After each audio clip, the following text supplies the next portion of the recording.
الشيطان الرجيم بسم الله الرحمن الرحيم الحمد لله الذي لا يبلغ بالخطر القادمون ولا يحصي نعماءه الآتون ولا يعدي حقه المتبعدون الذي ليس لصفته حد محدود ولا نعت موجود ولا وقت معدود ولا أجل ممدود فطر الخلائق بقدرته ونشر الرياح برحمته الصلاة والسلام على الرسول المسدد المصطفى الأمجد المحمود الأحمد سيدنا ومولانا ومولى الكونين مجد الحسن والحسين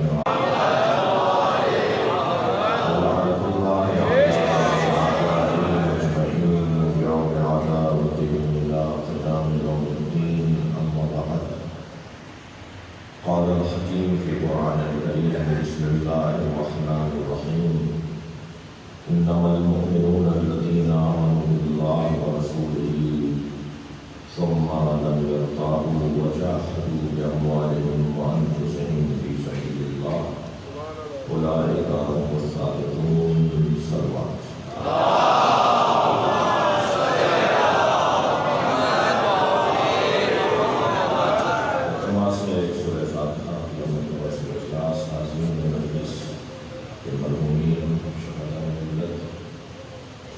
سید محمد حسین زیدی وزیر بشیر زیدی صاحبہ حسین شفیع حسین سید علی اشرف زیدی وزیر محمد بشیر زیدی شاہدہ شفیع حسین سید محمد بشیر زیدی وزیر معصوم حسین زیدی شاکری وزیر حسین رحمہ اللہ الفاتحہ بسم اللہ الرحمن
زبان سے کوئی کچھ کہتا رہے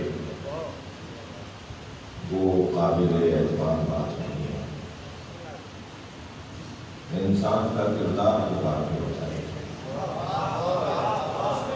اس کا وظیفہ بتائے، اس کا طریقہ بتائے، اس کی چال بتائے، اس کی روش بتائے کہ کون ہے. اسلوب شناسی بولے ادبیات کا عنوان مصرع پکار کے بتائے نا کہ غالب کا مصرع ہے. مصرع پکار کے بتائے مثلا شاہ لطیف کا مصرع ہے. کلام بتائے نا کس کا ہے. اب نہج البلاغہ کی جو سید رضی نے سند نے لکھی اور اعتراض کیا ہمارے بھائیوں نے کہ حدیث تو سند کے ساتھ ہوتی ہے فلاں نے فلاں نے فلاں نے امیر فلاں نے فلاں سے سنا، فلاں نے فلاں سے سنا، فلاں نے فلاں سے سنا اور اس نے حدیث سے سنا. نہج البلاغہ میں یہ سند نہیں ملے گی. تو ہمارے دوستوں نے اعتراض کیا کہ جب سند ہی نہیں حدیث کی تو پھر اس کو معتبر کیسے مانے. پھر ہمارے بزرگ نے جواب دیا کہ کلام پکار کے بتانا ہے. صلوات رہے محمد والے.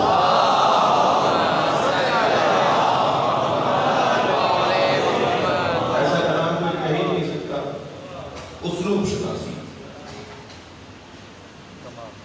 ایسے ہی مومن صرف یہ کہہ دے کہ میں مومن ہوں، اللہ اسے ماننے کے لیے تیار نہیں.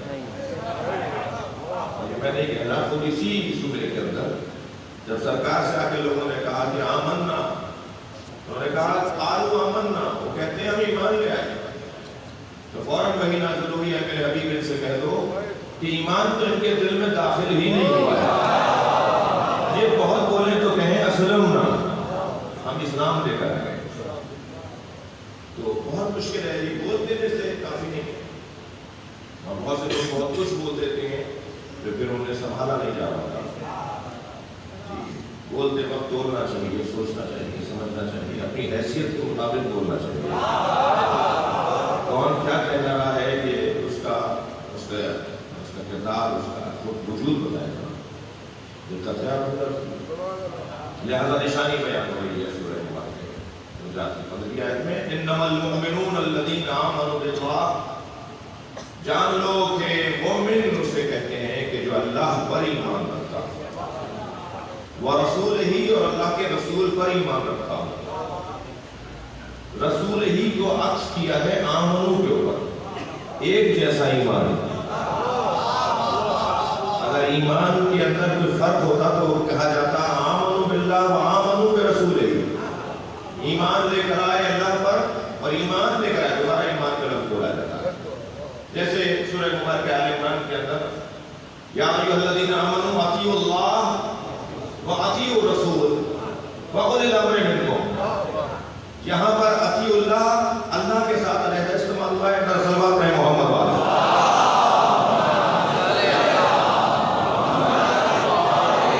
رسول اللہ کے لیے علیحدہ استعمال ہوا ہے۔ قرآن فہمی کا ذوق رکھنے والے میرا ساتھ دیں گے۔ یہاں کہا جا رہا ہے انما المؤمنون الذین آمنوا باللہ ورسولہ، مومن وہ ہے جو اللہ اور اللہ کے رسول پر ایمان رکھتا ہو۔ ایمان کا کلمہ دونوں کے ساتھ ایک کلمہ ہے دونوں کے لیے، ایک دفعہ کہا ہے آمنوا باللہ ورسولہ، لیکن وہاں کیا کہا جا رہا ہے یا ایھا الذین آمنوا اطیعوا اللہ واطیعوا الرسول، ایک ہی اطیعوا کے اندر اللہ اور اللہ کے رسول کو اللہ نے نہیں لیا، البتہ رسول اللہ کے ساتھ جو لفظ اطیعوا آیا ہے اس کے ساتھ اولی الامر کو ملایا ہے۔ اور شکریہ آپ کی توجہ، قرآن فہمی اور قرآن کے الفاظ اور قرآن کی بندش، صلوات پڑھیں ذرا محمد والا۔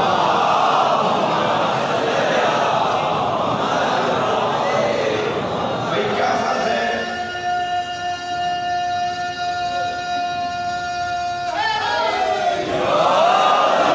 اچھا ایک اور آیت سے سہارا لیتا ہوں، بات اور روشن ہو جائے گی۔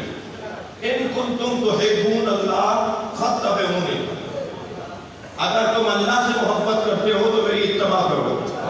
یہ تو نہیں کہا جا رہا کہ تم اگر اللہ سے محبت رکھتے ہو تو مجھ سے بھی محبت کرو۔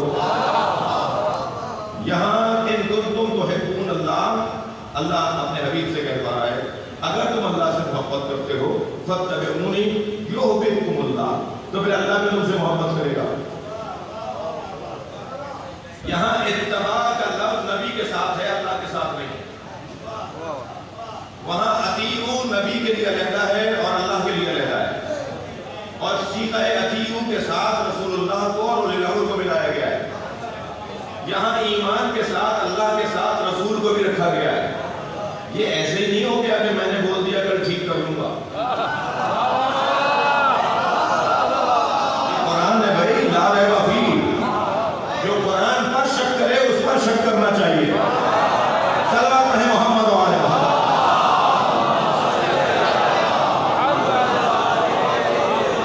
اب یہ قرآن مجید کی جو آیات ہیں، ان آیات کو سمجھنا ہی در حقیقت معرفت اللہ اور اللہ کے رسول کی معرفت ہے۔ ایمان باللہ و بالرسول کو ایک ساتھ رکھا، اطیعوا کے اندر فرق رکھا۔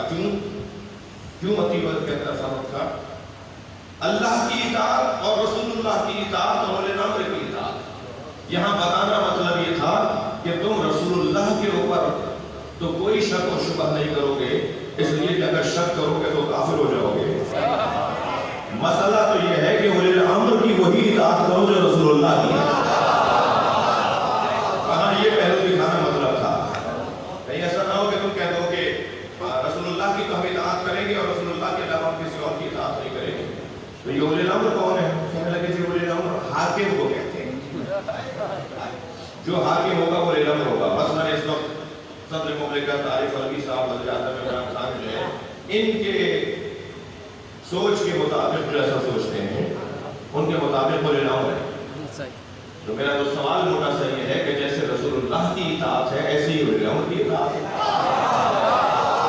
بھائی سامنے کے الفاظ ہی غور کر لو گے تو تم اپنے نظریے سے ہاتھ اٹھاؤ گے. رسول اللہ کی اطاعت اور ولیوں کی اطاعت قرآن نے ایک کہی ہے. خود نبی کی عصمت پر توجہ چاہوں گا، بہت افسوس کے ساتھ ایک جملہ کہتا ہوا کہ 2 سال پہلے پاکستان میں بے گناہ بے خطا فلانا فلانا نعرہ لگایا گیا، وہاں سے فساد شروع ہوا ہے، اور پھر اس کے بعد تقریریں ہوتی ہیں، کچھ دفاع میں، کچھ مخالفت میں، کچھ حمایت میں. پھر جناب سیدہ کی توہین ہوتی ہے. پھر اس ملک کے اندر حضرت ابو طالب کو کافر بولا جاتا ہے. پھر اس ملک کے اندر یزید کے لیے دفاع میں کتاب لکھی جاتی ہے. مجھے کوئی جواب دے، محرم میں پہل ہوئی ہے یا تم نے پہل کی ہے؟ اور کون سا مسلک اور مقصد ہے جس کے عالم دین کا ایسا کلپ آپ کو نہیں مل جائے گا؟ مسئلہ یہ نہیں ہے، سمجھیے بات کو، بچوں اور جوانوں کے تخصص سے اور آپ کے تخصص سے کسی سے کہنا. ویسے آپ سے زیادہ کوئی اور مجھے سن رہا ہے آج کل، تو ان تک بھی پیغام پہنچ جائے ان کے سوچے اور ان کو سمجھانے کی. انہیں تو ویسے سمجھانا میرا زیادہ مطلب نہیں ہے، مطلب اداروں سے بات کرنا ہے. پاکستان کے جو ہمارے محافظ ادارے ہیں، ہمارے انتظامی ادارے ہیں، ان سے مخاطب ہوں کہ ان کو سمجھاؤ. بہت ہو گئی بس، انہیں سمجھاؤ. بہت 15 دن 12 دن گزر گئے، بس بہت غصہ ہو گیا. ہم اپنے کسی ایسے ذاکر خطیب، کسی عالم، کسی علامہ، کسی مولانا کے پیچھے نہیں کھڑے جو میں ذمہ دار ہوں.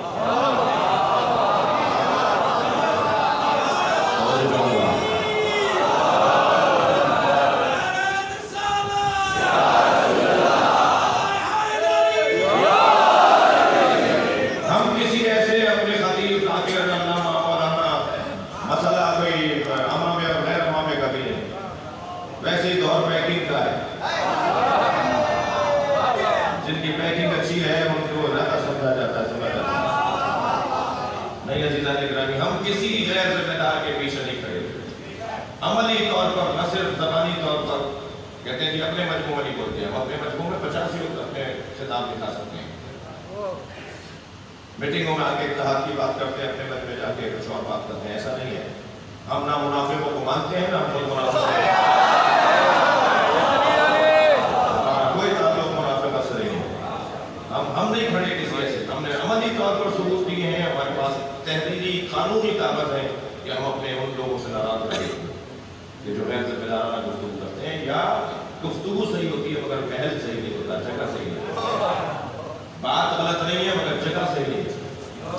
یہ بات مدرسے میں کرنے کی تھی، یہ بات بیٹھک میں کرنے کی تھی، یہ بات علمی حلقے میں کرنے کی تھی، یہ مائک پر کرنے کی بات نہیں تھی.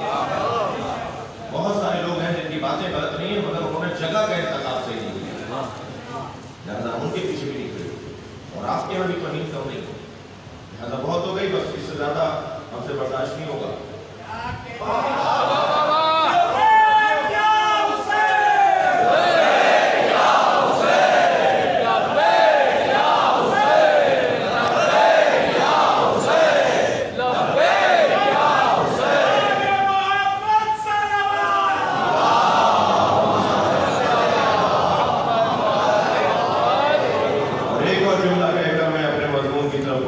خبردار، ہمیں مجمع جمع کر کے روگ میں نہ لانا.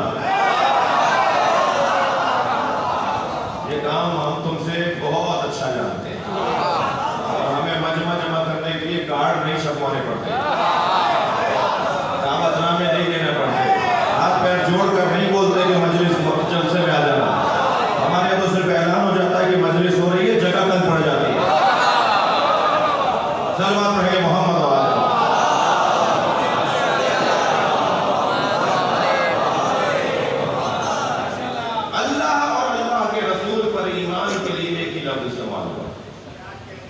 لیکن اتباع کے لیے صرف رسول اللہ کے لیے کہا گیا، اور اطاعت کے لیے اللہ کے لیے کہا گیا. یعنی اطاعت اللہ اور اللہ کے رسول اور امر کی، لیکن اتباع اللہ کی نہیں۔ کہیں قرآن میں لفظ اتباع اللہ کے لیے نہیں آیا۔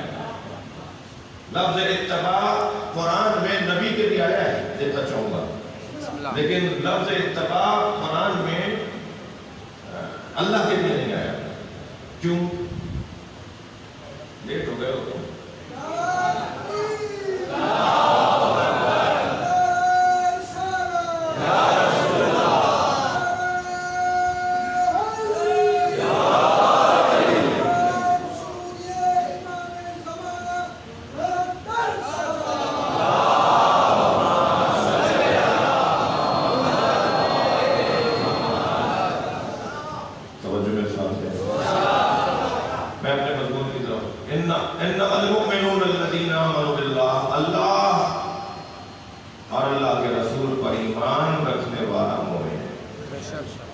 اور صرف یہ کافی نہیں ہے کہ میں اللہ کو مانتا ہوں اور رسول اللہ کو مانتا ہوں، بلکہ پھر فوراً آیت پڑھی آگے ثم لم يرتابوا، اور پھر کبھی اپنے ایمان میں شک نہ کرتا ہوں۔ شک نہ کرنا، شک اور یقین اعمال کی کیفیات کے پیچھے محرک ہوا کرتے ہیں۔ شکی آدمی کا عمل بتا دیتا ہے کہ یہ شکی ہے، اور یقین پر فائز انسان کا عمل بتا دیتا ہے کہ یہ اہل یقین میں سے ہے۔ رویہ بتاتا ہے کہ یہ کس کیفیت میں ہے۔ ضروری نہیں ہے کہ وہ بتائے کہ میں شک کر رہا ہوں یا میں یقین کروں۔ کیفیت بتاتی ہے، کیفیت، چہرہ بتاتا ہے، رویہ بتاتا ہے، تلوار کا چلانا بتاتا ہے، میدان میں اترنا بتاتا ہے، میدان سے بھاگنا بتاتا ہے۔ یہ رویے بتاتے ہیں کہ یہ انسان کس کیفیت میں ہے۔ لہذا بہت سے لوگوں نے تو کہہ دیا، یہ انہوں نے اپنے اوپر مہربانی فرمائی کہ جتنا آج مجھے شک ہوا ہے پہلے کبھی نہیں ہوا۔ لیکن شک کی جو کیفیت ہے وہ اللہ کو پسند نہیں۔ بھائی ایک جملہ بچوں اور جوانوں کے لیے کہو، اللہ یقین کی زندگی چاہتا ہے، اور جتنا مجھ میں اور آپ میں یقین ہوگا اتنا ہی میں مضبوط نظر آؤں گا۔ اور انبیاء کرام کا یقین پھر انبیاء کا جو جتنا بڑا ہوتا چلا جائے گا اس کے یقین کی کیفیت اتنی بلند ہوتی چلی جائے گی۔ حضرت ابراہیم کو ایمان تھا، کیسے زندہ کرے گا؟ تو ہم نہیں مانتے ہمیں کہ ہم زندہ کر سکتے ہیں، نہیں، اس بات تو ایمان تو ہے، بلاکن اطمئن قلبی، میں اپنے قلب کا اطمینان چاہتا ہوں۔ تو ایمان اور اطمینان، ایمان اور یقین، ایمان اور شک، یہ آپس میں بہت تصادم رکھنے والے مفاہیم ہیں۔ ثم لم يرتابوا، اور پھر کبھی اپنے ایمان میں وہ شک نہ کرتا ہو۔ مومن جمے ہوئے پہاڑ کی طرح ہوتا ہے، سوکھے پتوں کی طرح نہیں ہوتا ہے، ہوا کے دوش پر نہیں رہتا، روزانہ نظریہ نہیں بدلتا، روزانہ خیال نہیں بدلتا، اور کہہ دیتا ہوں روزانہ دروازہ نہیں بدلتا، روزانہ عقیدہ نہیں بدلتا، زمانے کو موڑ کر نہیں دیکھتا، موڑ کر دیکھتا ہے۔ صلوات پڑھے محمد علیہ وسلم۔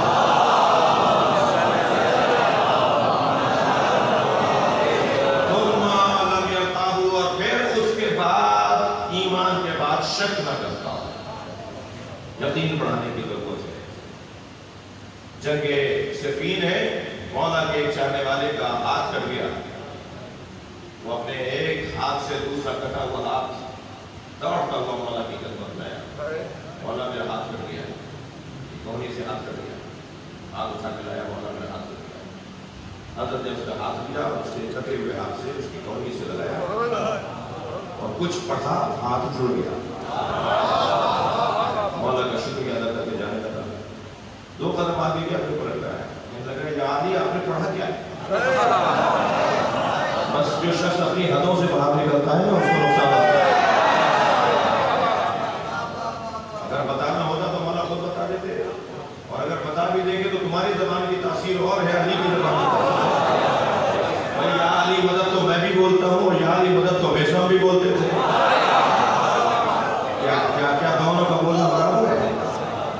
یقیناً علی کے نام میں تاثیر ہے، مگر زبان بھی تو ایسی ہو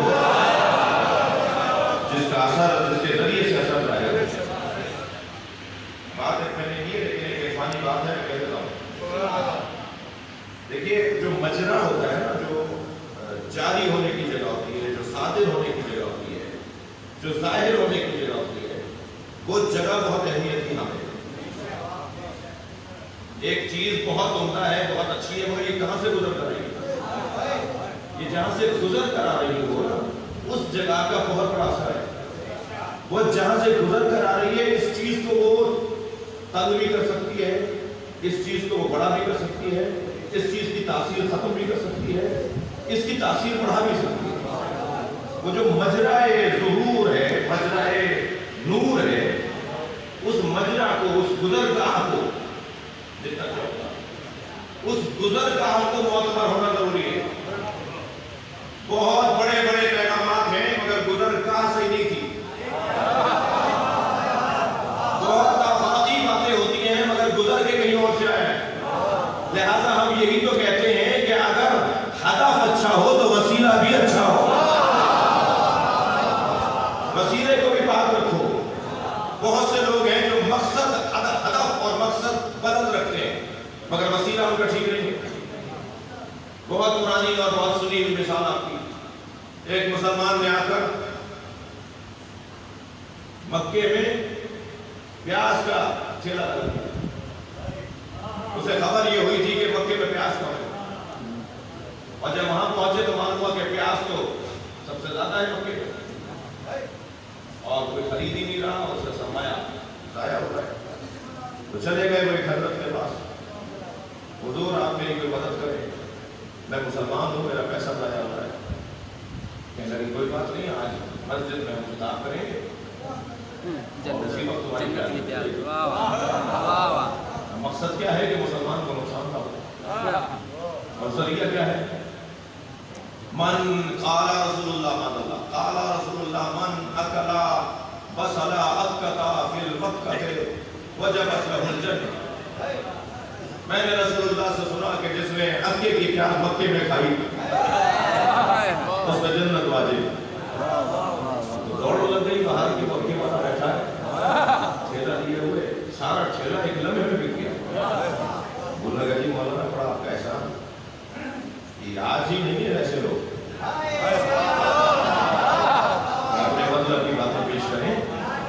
لگا جی میری تو ساری پیاز مل گئی، بڑا منافع ہو گیا. لوگوں نے کہا جی یہ کہاں، ہم نے تو نہیں سنی، آپ نے کب سنی تھی سرکار سے؟ کہنے حدیث ہی نہیں ہے.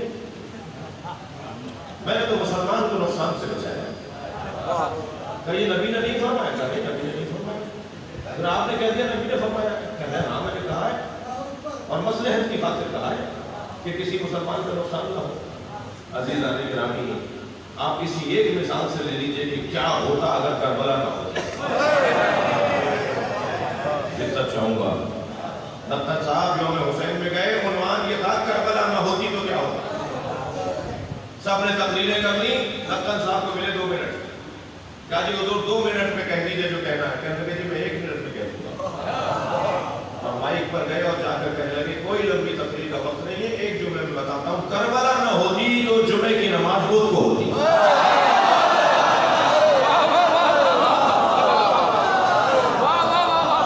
سلوات پڑھیں گے ذرا محمد وآلہ.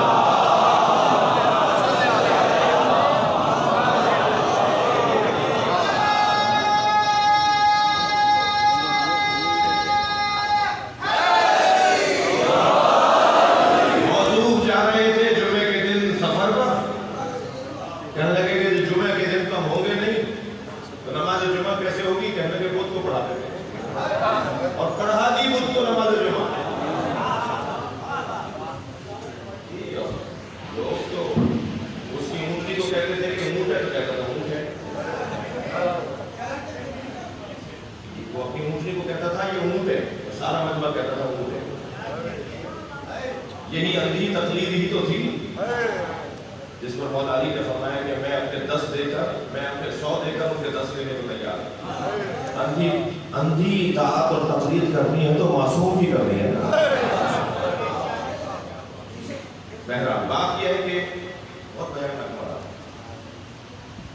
مومن جو کبھی شک نہ کرتا. آیت آگے بڑھ رہی ہے وَجَاهَدُوا بِأَمْوَالِهِمْ وَأَنفُسِهِمْ فِي سَبِيلِ اللَّهِ. اور صاحبان ایمان کی دوسری نشانی یا کہہ لیجیے تیسری نشانی ہے کہ وہ جہاد کرتے ہیں اللہ کی راہ میں اپنے مال کے ذریعے اور اپنی جان کے ذریعے. صرف جان کے ذریعے جہاد نہیں، مال کے ذریعے. مال کو پہلے رکھ کر بتایا کہ میدان میں مال لینے نہیں جاتے. یہ جو پہلے مال دے چکا ہے وہ مال لینے کیا جائے گا؟ وَجَاهَدُوا بِأَمْوَالِهِمْ وَأَنفُسِهِمْ. اور مومن وہ ہے جو جہاد کرتا ہے اپنے مال کے ذریعے اور اپنی جان کے ذریعے. لہذا یہی وہ اعتراض، وہ شبہ، وہ تشکیک ختم ہو جائے گی کہ جہاں کہا جاتا ہے کہ اسلام نے جہاد کو اس لیے رکھا کہ ان کے مزاج میں دو کمزوریاں تھیں. عربوں کے مزاج میں جہاں اسلام اترا، جہاں قرآن اترا، جس خطے کے اندر وحی اتری، اس خطے کے لوگوں میں دو کمزوریاں تھیں. ایک تو یہ لڑتے تھے اور لڑنا ان کا مزاج اور عادت تھی. تو اسلام نے کہا کہ مزاج ہے، تسکین مزاج کا بھی تو کوئی کام دے. ان کا مزاج تسکین پاتا رہے، ان کی عادتیں بحال رہے، ان کا مزاج برقرار رہے، تو کہا لڑنے لڑانے کا ایک نظام دے دو جسے جہاد کہا جاتا ہے. تو مستشرقین نے، مغربیوں نے، اسلام مخالف نظریات رکھنے والوں نے کہا کہ جہاد تسکین مزاج کا نام ہے.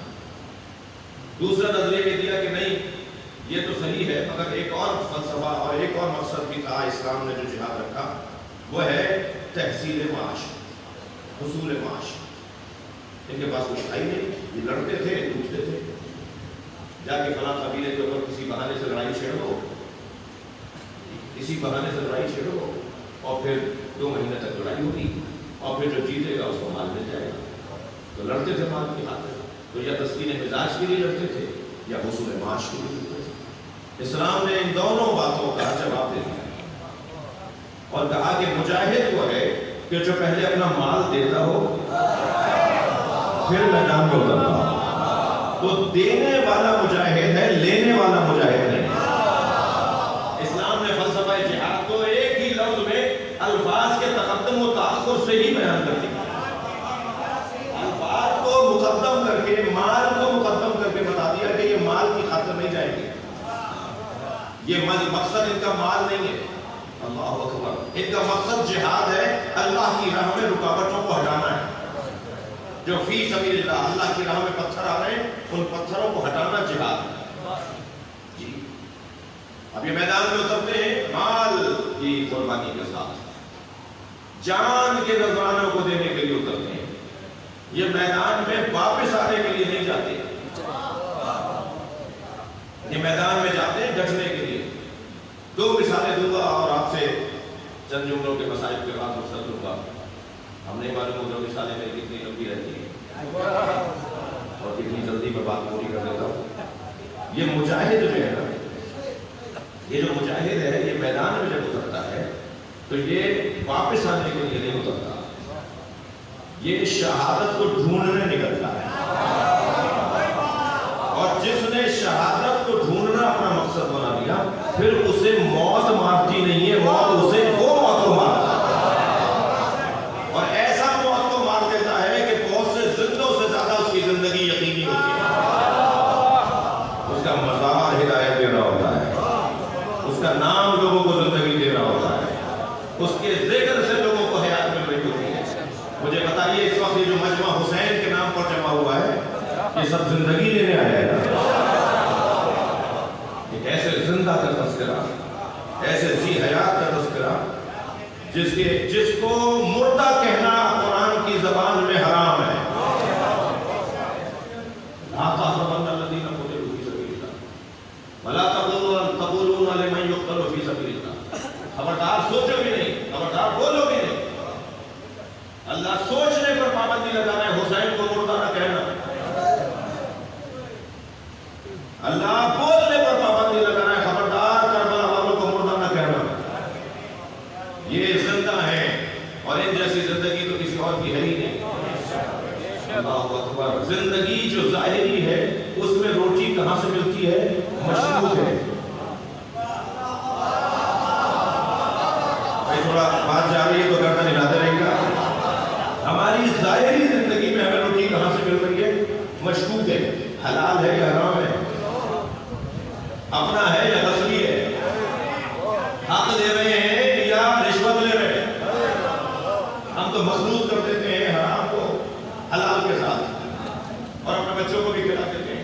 پھر پریشان ہے یہ نماز نہیں پڑھ رہا،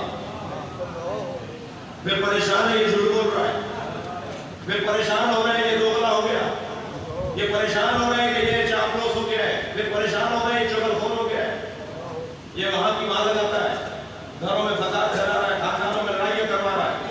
بھائی کبھی اپنے اوپر بھی تو غور کرو، حلال سے حرام لقمہ کیوں کھلایا؟ یہ جو اپنے بچوں کو ہم کھلا رہے ہیں، سلوات پڑھے ذرا محمد۔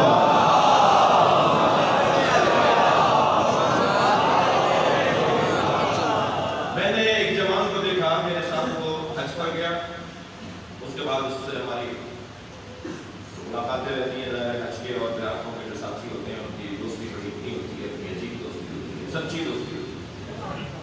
تو میں نے دیکھا کہ اس کی زندگی میں ایک تبدیلی سی آنا شروع ہوئی۔ میں نے کہا بھائی جب میں مولانا نماز نہیں چھوڑ رہا ہوں اور ایک بہت پرانی بیماری تھی وہ میں نے چھوڑ دی۔ میں نے کہا کیا بیماری تھی؟ میں نے کہا میں موسیقی میوزک بہت زیادہ سنتا ہوں اور بچپن سے بغیر گانا سنے ہوئے بغیر واقعات بول والے گانے سنے ہوئے بغیر مجھے نہیں آتی، رات کو سن کر سکتا۔ وہ میں نے بچپن کی ایک پرانی عادت چھوڑ دی۔ میں نے کہا بھائی نعمت مطلوب ماشاء اللہ جزاک اللہ جیتے رہو، اور اگر آخر ایک دم تبدیل کیسے آ گئی؟ میرے یہاں بیٹی ہوئی، میں نے کہا بھائی اس سے کیا ربط ہے؟ سلوات پڑھنے ذرا محمد۔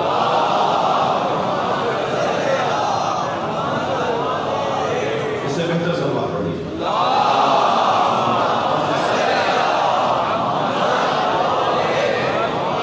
میں نے کہا تمہارے موسیقی نہ سننے سے، گانے نہ سننے سے بیٹی کے ہونے کا کیا ربط ہے؟ کہنے لگے مولانا بچی کی ولادت ہوئی، پہلی رات جب اسے ہم ہاسپٹل سے لے کے کمرے میں آئے اور میں عادتاً میں نے موسیقی لگائی تو میں نے دیکھا کہ میری بچی مسترب ہو رہی اور بعد میں محسوس ہوا کہ یہ 9 مہینے تک میری زوجہ نے قرآن سنایا ہے۔ اس بچی کو میری زوجہ نے جب حاملہ تھی تو اسے قرآن سنایا ہے۔ اب یہ قرآن سننے والی بچی اچانک شیطانی آوازیں سن رہی ہے تو یہ مسترب ہو رہی تھی۔ میں نے یہ کہہ کر طے کر لیا کہ مجھے اب اپنی اولاد کی خاطر جینا ہے۔ بہت بات تو سادہ اور سیدھی سی اور سامنے کی ہے لیکن بہت بڑا اس کا ایک نتیجہ ہے۔ یہ جو کربلا میں حسین کی بات سن نہیں رہے تھے، مولا کی بات سن نہیں رہے تھے یزیدی لشکری، امام نے کیا کہا؟ امام نے فرمایا تھا تم پر میرے کلمات اثر نہیں کر رہے تو اس کا سبب یہ ہے کہ تمہارے شکم حرام مال سے حرام خور ہو جاتے ہیں، جو رشوت خور ہو جاتے ہیں، جو کسی کا مال کھاتے ہیں زندگی گزارتے ہیں۔ مولا فرما رہے ہیں کہ ان پر حسین کے کلمات کی اثر نہیں۔ خفا ہو رہے ہیں آپ اس سے؟ مجھے معاف کیجیے گا، میں آپ سے مخاطب نہیں ہوں، میں تو جرمن بات کر رہا ہوں اور ہر شخص کو اپنا اپنا حساب خود کرنا ہے۔ اور اس پیغام حسینی کا ایک زاویہ یہی ہے کہ جس چیز نے حسین کو سب سے زیادہ تکلیف پہنچائی وہ حسین کی بات نہ سننا تھی۔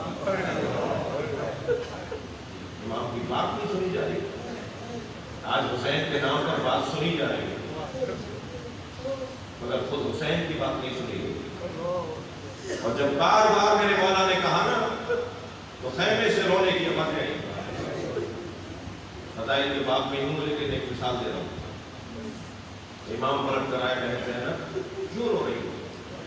تو بھائی جب آپ مدد کے لیے پکارتے ہیں کوئی آپ کو جواب نہیں دیتا تو یہ بچہ خود کو جھولے سے گرا دیتا ہے۔ اس وقت میں کیوں باب الدوائی ہے جناب جیسا حضرت عباس 26 سال کی عمر باب الدوائی، حضرت علی صاحب 6 مہینے کی باب الدوائی، ایک 36 سال کا باب الدوائی جو سمجھ میں آتا ہے یعنی وہ عمر سمجھ میں آتی ہے، ایک 6 مہینے کا باب الدوائی کیسے؟ جب حجت خدا کو کوئی جواب نہ دے، جب اللہ کی حجت کا کوئی ساتھ نہ دے اور ایک 6 مہینے کا بچہ کہے کہ میں ساتھ دوں گا تو اللہ اس بچے کو ہی باب الدوائی نہیں بنا۔ آج